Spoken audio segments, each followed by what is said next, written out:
من خشی الرحمن بالغیب وجاء بقلب منیب ادخلوها بسلام ذلك یوم الخلود لهم ما یشاءون فیها ولدینا مزید۔ احباب ذی وقار، محترم سامعین و سامعات،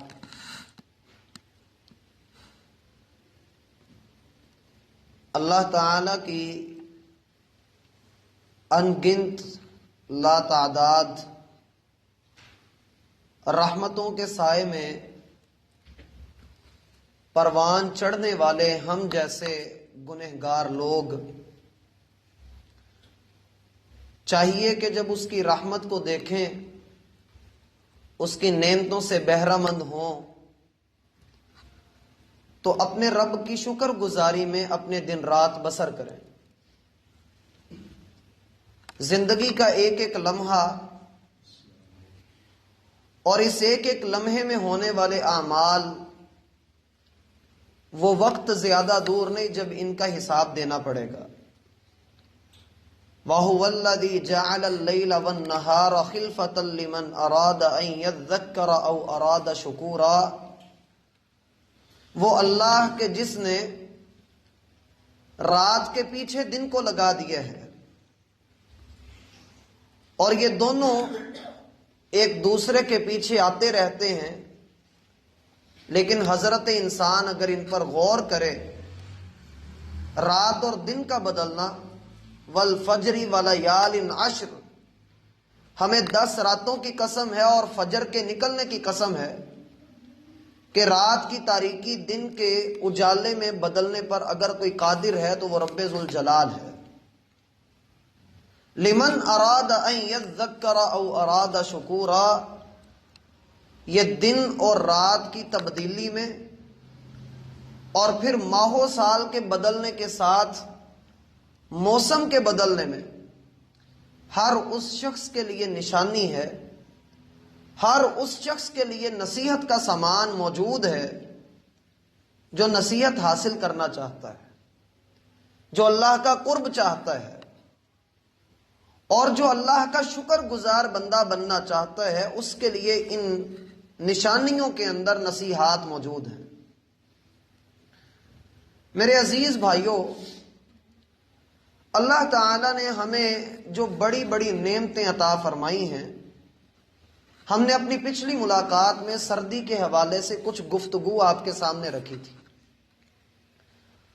اور ہماری بات کا خلاصہ یہ تھا کہ سردی کا موسم مومن کے لیے موسم بہار ہے، لیکن نیک اعمال کو کر لینے سے پہلے یا کسی بھی فضیلت کے آ جانے کے بعد ہماری حالت یہ کیوں ہوتی ہے کہ ہم اس نیک عمل کو نہ تو کرتے ہیں اور اتنے مطمئن ہو کر بیٹھے ہوتے ہیں کہ گویا کہ ہمیں کوئی فکر نہیں۔ اور اس حوالے سے ہم نے ایک حدیث آپ کے سامنے رکھی تھی۔ نبی علیہ السلام کے پاس ایک شخص آ کر کہتا ہے، متی الساعہ، قیامت کب آئے گی؟ آپ علیہ السلام نے اس سے جو سوال کیا وہ مجھ سے بھی ہے، آپ سے بھی ہے، اور دنیا کے ہر مسلمان سے وہ سوال ہے، ما اعددت لہا، آپ نے اس قیامت کے لیے تیار کیا کیا ہے، تیاری کتنی ہے؟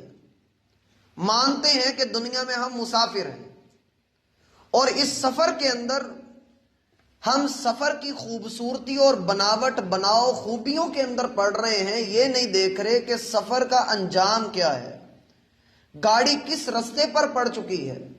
ما اعددت لہا، اس قیامت کے دن کے لیے، اللہ سے ملاقات کے لیے، رسول اللہ کے ہاتھوں سے حوض کوثر کا جام پینے کے لیے، اور جنت کے دروازے پر فرشتوں کا استقبال لینے کے لیے ہم نے کیا تیاری کر کے رکھی ہے؟ اور اس حوالے سے محاسبہ نفس، اپنا جائزہ لینا، اپنے آپ کے بارے میں یہ سوچنا کہ میں نے کل کے لیے کیا تیار کر کے رکھا ہے۔ میمون بن مہران رحمہ اللہ یہ کہا کرتے تھے کہ جیسے دو کاروبار کرنے والے ایک اپنے کھاتے سیدھے رکھتے ہیں. بندے کو چاہیے کہ جس قدر احتیاط کے ساتھ، جس قدر بہتری کے ساتھ وہ اپنے کھاتوں کو سیدھا رکھتا ہے، اسے چاہیے کہ وہ اپنے نفس کے ساتھ بھی اپنے کھاتے کو سیدھا رکھے. کل کو یہ کھاتے کھلنے والے ہیں اور ایسی کتاب کھل جائے گی وَوُضِعَ الْكِتَابُ وَجِيءَ بِالنَّبِيِّينَ وَالشُّهَدَاءِ. نہ صرف یہ کہ اللہ نامہ اعمال کھول کر بندے کے سامنے پیش کریں گے، نبوت والے نبی اور انسان کے خلاف گواہی دینے والے فرشتے بھی ہوں گے، یہ زمین بھی ہوگی، انسان کے جسم کے اعضاء بھی ہوں گے، اور پھر محبت کرنے والی بیوی اور ماں باپ اور رشتہ دار، اور پھر گریبان پکڑنے والے وہ لوگ جن کے حق مارے ہوں گے، وہ سارے اس کے خلاف اٹھ کھڑے ہوں گے. وَقُضِيَ بَيْنَهُمْ بِالْحَقِّ وَهُمْ لَا يُظْلَمُونَ. اور اللہ کے ہاں جب فیصلہ کیا جاتا ہے تو عدل و انصاف کے ساتھ فیصلہ ہوتا ہے. تیرا رب کسی پر ظلم نہیں کرتا. جب انسان اپنا محاسبہ کر لیتا ہے تو ہم اپنے پچھلے موضوع کی طرف ہی واپس چلتے ہیں کہ ٹھنڈ کی شدت کی وجہ سے، اور یہ بات ذہن میں رکھیں کہ صرف سردی کا موسم آنے پر ہی نہیں، گرمی کا موسم آئے یا کسی بھی طرح کا موسم ہو، ہوا چلے یا موسم کے اندر کوئی تبدیلی آ جائے، آپ کوئی کام کرنا چاہتے ہیں لیکن موسمیاتی تبدیلی کی وجہ سے آپ کام نہیں کر سکتے، آپ کا کام پوسٹ پون ہو گیا ہے.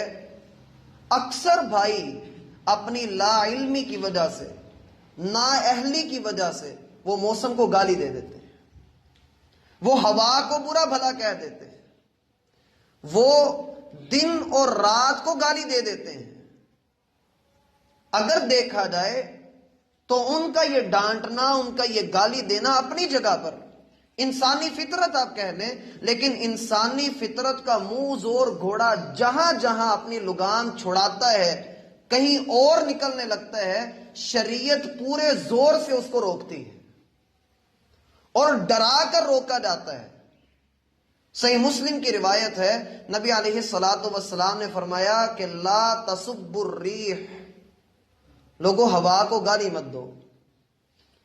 وہ کسی کے کہنے پر نہ تو چلتی ہے نہ کسی کے کہنے پہ رکتی ہے، اس کا چلانے والا اور اس کو روکنے والا ایک رب ہے. وہ اپنے رب کے حکم کے تابع ہے.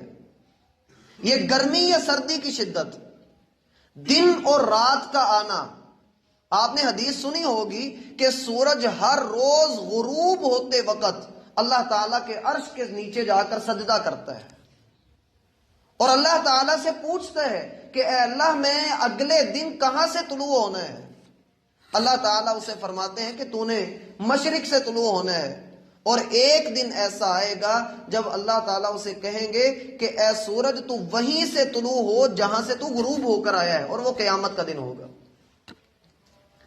یہ سورج، چاند، ستارے، ہوا، موسم کا بدلنا، دن اور رات کا آنا، ان فی خلق السماوات والارض واختلاف اللیل والنہار والفلک التی تجری فی البحر بما ينفع الناس. لوگوں آسمانوں کی بناوٹ ہو یا زمین کی خوبیاں ہوں یا آسمان کی بلندیاں ہوں اور پھر چلتے ہوئے پانی کے اوپر تمہاری تیرتی ہوئی کشتیاں ہوں یا آسمان میں اڑنے والے بادل ہوں، ان بادلوں کو چلانے والا، رات کا لانے والا، دن کے اجالے کو پھیلانے والا اگر کوئی ہے تو وہ ایک اکیلا رب ہے. اگر کوئی بندہ ہوا کو گالی دیتا ہے، موسم کو گالی دیتا ہے، موسم کا بدلنے والا اللہ، ہوا کو چلانے والا اللہ، در حقیقت وہ اللہ کو گالی دے رہا ہے. وہ اللہ تعالیٰ کے بارے میں ایسے کلمات استعمال کر رہا ہے جو اس کو زیب نہیں دیتے. یؤذینی ابن آدم، اللہ تعالیٰ فرماتے ہیں آدم کا بیٹا مجھے تکلیف دیتا ہے.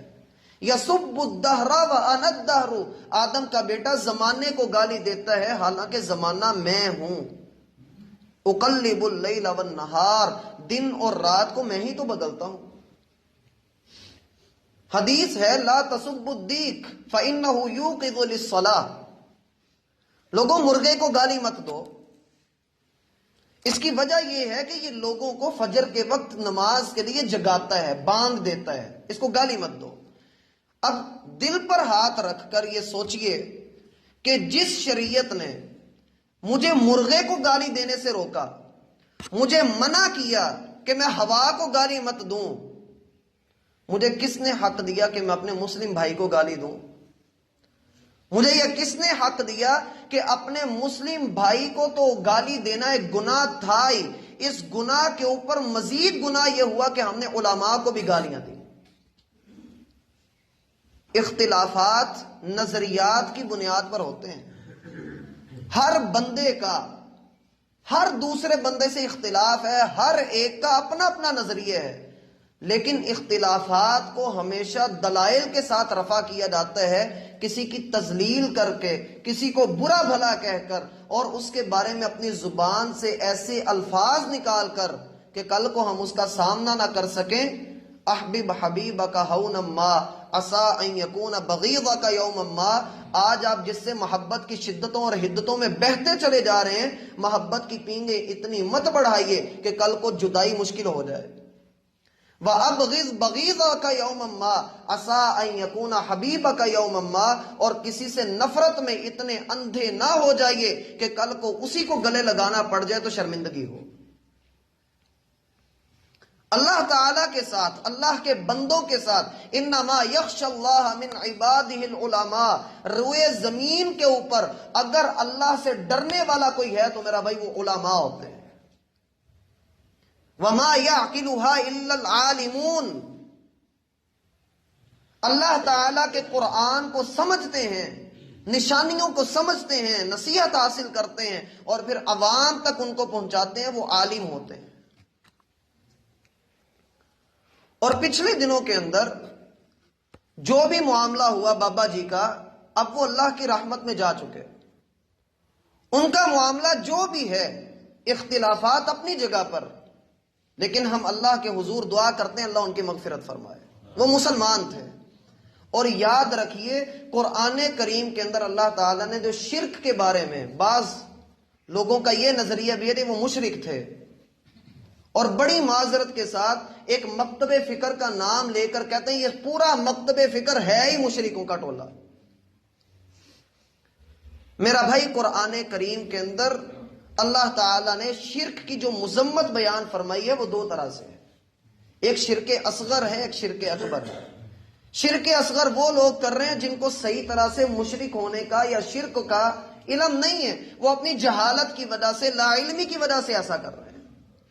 اور جو پکے مشرک ہیں، جو بتوں کے آگے سر جھکاتے ہیں، بتوں کے نام کے چڑھاوے چڑھاتے ہیں، اور جو مانتے ہی یہ ہیں کہ یہی ہمارا بھگوان ہے، یہی ہمارا داتا ہے، یہی پتھر کی مورتی بس ایک اینڈ ہے، یہی اول آخر ہے، ایسے لوگوں کے بارے میں تو شریعت کا حکم یہ ہے کہ اللہ ان کو کبھی معاف نہیں کرے گا۔ لیکن اگر کوئی کلمہ لا الہ الا اللہ کہتا ہے، ناموس صحابہ کے لیے اور ناموس رسالت کے لیے ایک عظیم کردار رہا ہے، تو جو شریعت ہوا کو گالی دینے سے ہمیں منع کر رہی ہے، وہی شریعت ہمیں علماء کو اور عام انسانوں کو بھی گالی دینے سے منع کر رہی ہے۔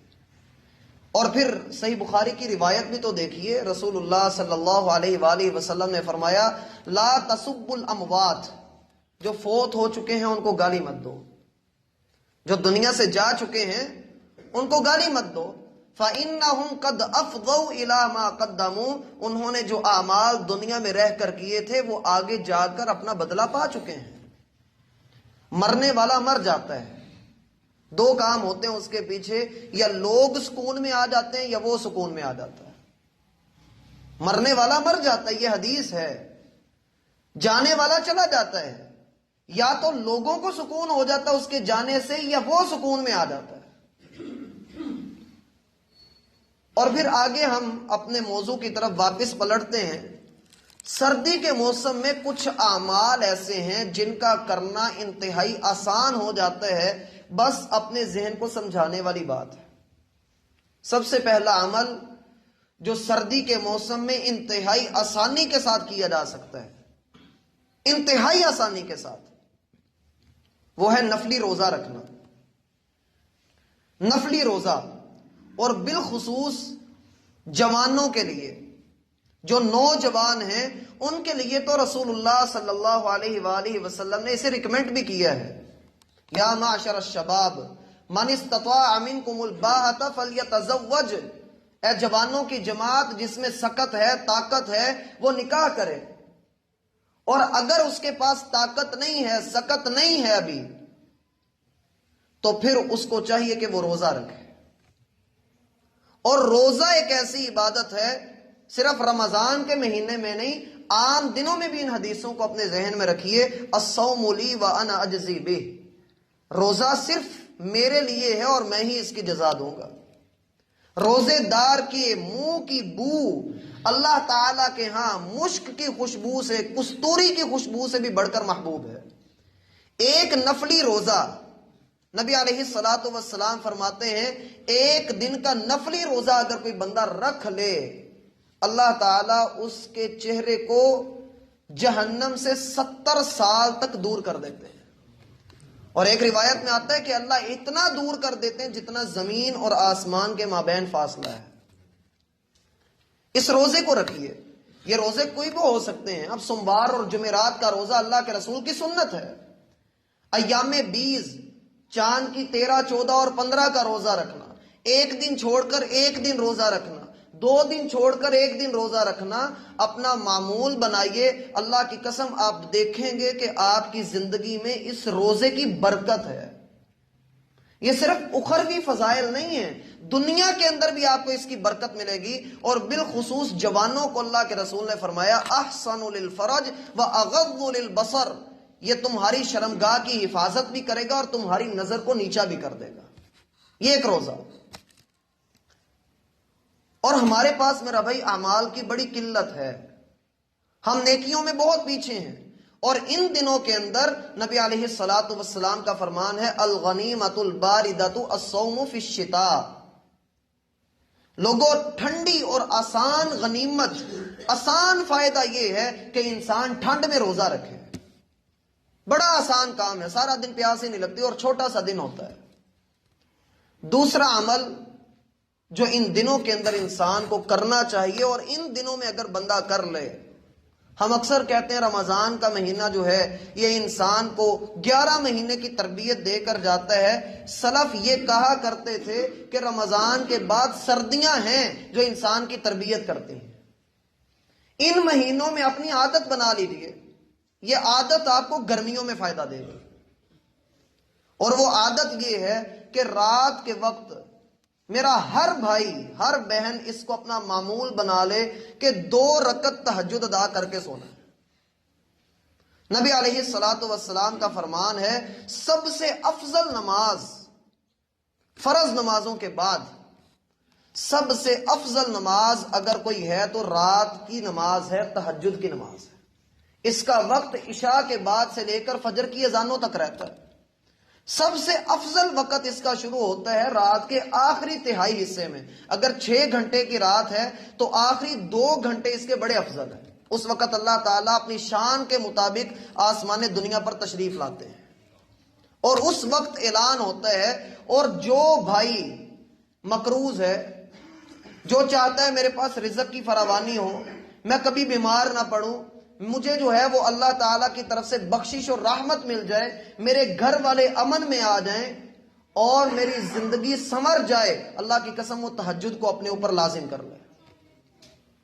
2 رکعت، اور 2 رکعت کی کم از کم مقدار جو اللہ کے رسول صلی اللہ علیہ وآلہ وسلم نے فرمائی، جو ہر ایک کے لیے لازمی ہے۔ فرمایا من قام بعشر آیات من کتاب اللہ، جو بندہ 10 آیات کے ساتھ اللہ کی کتاب میں سے 10 آیات کے ساتھ قیام کرتا ہے، رات کے وقت کھڑا ہوتا ہے، لم یکتم من الغافلین، اللہ اس کا نام غافلوں میں نہیں لکھتا، غافلوں سے اس کا نام نکال دیا جاتا ہے۔ اور ایک حدیث ممکن ہے کہ آپ پہلی مرتبہ سنیں، صحیح بخاری میں آتی ہے، مصنف ابن ابی شیبہ میں بھی ہے، سیدنا عبداللہ بن مسعود رضی اللہ عنہ اس کے راوی ہیں۔ نبی علیہ الصلوۃ والسلام کا معمول تھا کہ آپ عشاء کی نماز مسجد میں ادا کرتے اور پھر گھر تشریف لا کر 4 رکعت ایک سلام کے ساتھ ادا کرتے، جیسے ظہر کی نماز ادا کی جاتی ہے یا مغرب کی یا عشاء کی یا عصر کی، 4 رکعتیں ایک ساتھ ادا کرتے۔ پوچھا گیا اللہ کے رسول آپ یوں کیوں کرتے ہیں؟ آپ نے فرمایا اس طرح سے کرنا 4 رکعات بعد العشاء، عشاء کے بعد 4 رکعتیں ادا کرنا ایسے ہی ہے جیسے لیلۃ القدر میں 4 رکعتیں ادا کرنا۔ ان کا اہتمام کر لیجیے میرا بھائی، زیادہ سے زیادہ، بہت بھی آہستہ پڑھے تو 6 سے 7 منٹ لگتے ہیں۔ تہجد، اور تہجد کے بعد تیسرا عمل وہ ہے بہترین وضو کرنا۔ اکثر ایسا ہوتا ہے، اور یہ بڑی گمبھیر بات ہے، کہ کچھ بھائیوں کے اوپر، کچھ لوگوں کے اوپر، کچھ خواتین پر غسل فرض ہو چکا ہوتا ہے، لیکن وہ ٹھنڈ کی وجہ سے غسل نہیں کرتے۔ اور ایسا کرنا، رسول اللہ صلی اللہ علیہ وآلہ وسلم کا فرمان ہے کہ جس گھر میں 3 چیزیں ہوں اس میں رحمت کا فرشتہ نہیں جاتا۔ ایک تو ہے کتا، اور دوسرا تصویر، اور تیسرا ہے وہ آدمی یا عورت جس پر غسل فرض ہے اور وہ غسل نہیں کر رہا، اس گھر میں رحمت کا فرشتہ نہیں جاتا ہے۔ غسل کیجئے اپنا جو اللہ تعالیٰ نے آپ پر فرض کر دیے ہے، پانی گرم کر لیجئے، اللہ تعالیٰ نے سہولیات دی ہوئی ہیں۔ اور اس کے بعد جب آپ وضو کی طرف آئیں تو نبی صلی اللہ علیہ وآلہ وسلم نے فرمایا الا ادلکم ما یمحو اللہ بہ الخطایا، لوگوں میں تمہیں ایسے اعمال کی خبر نہ دوں کہ جس کی وجہ سے اللہ تمہارے گناہوں کو مٹا دے، ختم کر دے، ڈیلیٹ فار ایور ہو جائیں۔ وَيَرْفَعُ بِهِ الدَّرَجَاتِ، اور تمہارے درجات اللہ بلند کر دے۔ لوگوں نے کہا بلا یا رسول اللہ، اے اللہ کے رسول ہمیں ضرور بتلائیے۔ آپ نے 3 باتیں بتائیں۔ اسباغ الوضوء علی المکارہ، جب وضو نہ کرنے کو دل کر رہا ہو، مشقت کے دن ہو، سخت دن ہو، اس وقت اپنے وضو کے اعضاء کو اچھی طرح سے دھونا۔ ایک ہے اچھی طرح سے دھونا، اور دوسرا ہے پورا پورا دھونا۔ آپ 1 مرتبہ اچھی طرح دھو لیتے ہیں، اس کو 3 مرتبہ دھو لیجیے۔ 1 مرتبہ دھونا کافی ہے، لیکن اچھا وضو نبی علیہ الصلوۃ والسلام نے فرمایا 1 مرتبہ دھونا کافی ہے۔ جو 2 مرتبہ اپنے اعضاء کو دھوتا ہے اس کے لیے اللہ نے دگنا اجر تیار کر کے رکھا ہے، اور جو اپنے اعضاء کو 3 مرتبہ دھوتا ہے، یہ وہ وضو ہے جو مجھ محمد کا اور مجھ سے پہلے کے انبیاء کا وضو ہے صلی اللہ علیہ وآلہ وسلم۔ اپنے وضو کو اچھا کیجئے جب دل نہ کر رہا ہو، جب مشقت ہو، پانی شدید ٹھنڈا ہے اور انسان وضو کرنا چاہتا ہے، اور وضو کرتا ہے، کمال وضو کرتا ہے، کلی کیجئے، منہ میں اچھی طرح سے پانی ڈالیے، ناک میں پانی چڑھائیے تو اچھی طرح سے چڑھائیے۔ آپ علیہ الصلوۃ والسلام نے کچھ لوگوں کو دیکھا کہ وہ جلدی جلدی وضو کر رہے تھے اور بھاگ رہے تھے نماز کی طرف، اور ان کے پاؤں کی ایڑیاں تھوڑی سی خشک رہ گئی تھیں۔ صحیح بخاری میں آتا، آپ نے ان کو دیکھا تو آپ نے فرمایا وَيْلٌ لِّلْأَعْقَابِ مِنَ النَّارِ، ان خشک ایڑیوں کو کل اللہ اتنا عذاب دے گا کہ یہ تباہ ہو جائیں گی۔ اور پھر جب بندہ وضو اچھا کر لے تو پھر اس کے بعد ان سارے اعمال میں، روزے میں، وضو میں اور تہجد میں، ایک اور نیکی بندہ پیرالل کر رہا ہوتا ہے، اور وہ ہے صبر۔ صبر 3 قسم کا ہے۔ ایک صبر وہ ہے جو ہم لوگوں کی باتوں پر، مصیبتوں پر صبر کرتے ہیں، یہ تو عام ہے، اسے سبھی جانتے ہیں۔ دوسرا صبر وہ ہے کہ انسان نیکی کرنا نہیں چاہتا، دل نہیں کر رہا، لیکن اس لیے کرتا ہے کہ اللہ کا حکم ہے۔ اور کبھی ایسا ہوتا ہے کہ گناہ کرنے کو دل کر رہا ہے، لیکن اس لیے نہیں کرتا کہ اللہ نے منع کیا ہوا ہے۔ یہ دونوں بھی صبر ہیں۔ اور یہ تینوں کام جو میں نے آپ کے سامنے رکھے، انسان اللہ کی اطاعت کرتے ہوئے، اللہ کو راضی کرتے ہوئے، وہ وضو کر رہا ہے، تہجد ادا کر رہا ہے، روزہ رکھ رہا ہے، اللہ کی قسم وہ صبر بھی کر رہا ہے۔ اور ان اللہ مع الصابرین، اللہ صبر کرنے والوں کے ساتھ ہے۔ اور وَمَن يَتَصَبَّرْ، جس کو اللہ تعالیٰ نے اپنی نعمتوں میں سے سب سے بڑی نعمت عطا کی ہے، صحیح مسلم کی روایت ہے، اللہ کی بڑی نعمتوں میں سے سب سے بڑی نعمت یہ ہے کہ اللہ کسی بندے کو صابر بنا دے، کسی بندے میں برداشت کا مادہ آ جائے۔ اسی لیے تو اللہ کے رسول کے بارے میں کہا گیا الم نشرح لک صدرک، کیا ہم نے آپ کا سینہ کھول نہیں دیا؟ تو اللہ تعالیٰ سے دعا کریں اللہ ہمیں نیک اعمال پر مداومت، ہمیشگی اختیار کرنے کی توفیق عطا فرمائے، اور اللہ ہمیں ان دنوں سے فائدہ حاصل کرنے کی توفیق دے۔ ایک آخری حدیث سنا کر بات کو مکمل کرتے ہیں۔ نبی علیہ الصلوۃ والسلام نے فرمایا ایک بندہ رات کے وقت اٹھتا ہے، سردی کا موسم ہے، اور وہ اٹھ کر اپنے ہاتھ دھوتا ہے تو اللہ تعالیٰ نے اس کے اوپر جو شیطان کا غلبہ ہوتا ہے، اللہ اس غلبے کا ایک حصہ ختم کر دیتے ہیں۔ پھر وہ اپنے چہرے کو دھوتا ہے تو آدھا شیطانی غلبہ ختم ہو جاتا ہے۔ پھر وہ اپنے سر کا مسح کرتا ہے تو 3 حصے شیطانی غلبہ ختم ہو جاتا ہے، اور جب وہ اپنے پاؤں کو دھوتا ہے تو پوری طرح سے حشاش بشاش ہوتا ہے۔ پھر وہ بندہ نماز کے لیے اٹھ کھڑا ہوتا ہے اور اللہ تعالیٰ سے دعائیں کرتا ہے، تو اللہ تعالیٰ اپنے فرشتوں سے پوچھتے ہیں کہ یہ میرا بندہ کیا چاہتا ہے؟ فرشتے کہتے ہیں اللہ یہ تجھ سے دعائیں مانگ رہا ہے۔ اللہ تعالیٰ فرماتے ہیں کہ فرشتوں گواہ ہو جاؤ، میں نے اپنے بندے کو ہر وہ چیز عطا کر دی جو یہ مجھ سے مانگ رہا ہے۔ اور ایک اور حدیث میں یہی پوری حدیث ہے، اور اللہ تعالیٰ فرشتوں سے پوچھتے ہیں کہ میرا بندہ کیا کہہ رہا ہے؟ فرشتے کہتے ہیں اللہ تجھ سے امید لگائے بیٹھا ہے کہ تو اس کو جنت عطا کرے گا، اور خوف کھا رہا ہے کہیں یہ جہنم میں نہ گر جائے۔ اللہ تعالیٰ فرماتے ہیں فرشتوں گواہ ہو جاؤ، میں نے اپنے بندے کی امید کو پورا کر دیا اور اس کے خوف کو امن میں بدل دیا۔ تو بندے کو ان راتوں سے اور ان دنوں سے فائدہ اٹھانا چاہیے۔ اللہ ہمارا حامی و ناصر ہو، وما توفیق الا باللہ۔